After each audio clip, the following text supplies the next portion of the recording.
السلام علیکم ورحمۃ اللہ وبرکاتہ۔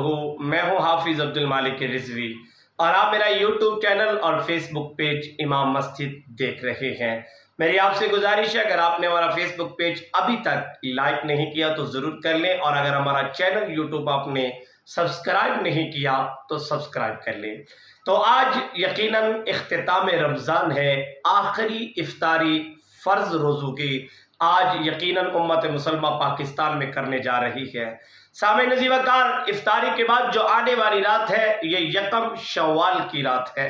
یہ وہ شب ہے، یہ وہ رات ہے جس رات کی عبادت کے بارے میں کہا گیا کہ جو بندہ اس رات کی عبادت کرے گا اس بندے کا دل مردہ نہیں ہوگا جب لوگوں کے دل مردہ ہو جائیں گے۔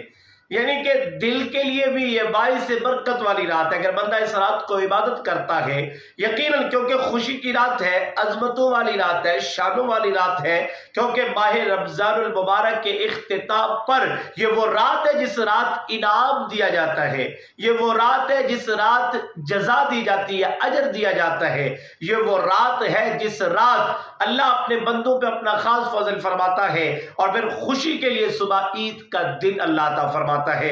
تو کیوں نہ ہم اس آخری رات میں بھی اللہ کے حضور قیام بھی کریں، اللہ کے حضور رکوع بھی کریں، اللہ کے حضور سجدے بھی کریں، اور ہم دعا بھی کریں اللہ ہم پہ رحم فرمائے، فضل فرمائے، اور ہمارے 30 دنوں کے جو روزے ہیں اللہ اپنی پاک بارگاہ میں قبول فرمائے، اور قبول فرما کے اللہ ہمارے لیے بخشش کا ذریعہ بنائے۔ تو میری آپ سے گزارش ہے کہ یہ رات آپ نے خوشی میں ضرور گزارنی ہے لیکن غفلت میں نہیں گزارنی۔ خوشی ضرور کریں لیکن شکرانے کے نوافل بھی ضرور ادا کریں، اللہ کے حضور قیام بھی ضرور کریں، اور جو دعا آپ مانگیں گے وہ آپ کی دعا رد ہونے والی نہیں ہے، کیونکہ یہ وہ عظیم رات ہے جس رات کے بارے میں کہا گیا کہ اس رات کی عبادت کرنے والے کا دل مردہ نہیں ہوگا۔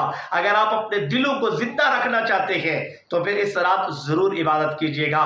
دعا ہے خالق کائنات، مالک کائنات، رازق کائنات، مجھے اور آپ کو یہ بابرکت رات اللہ اپنی پاک بارگاہ میں گزارنے کی توفیق عطا فرمائے۔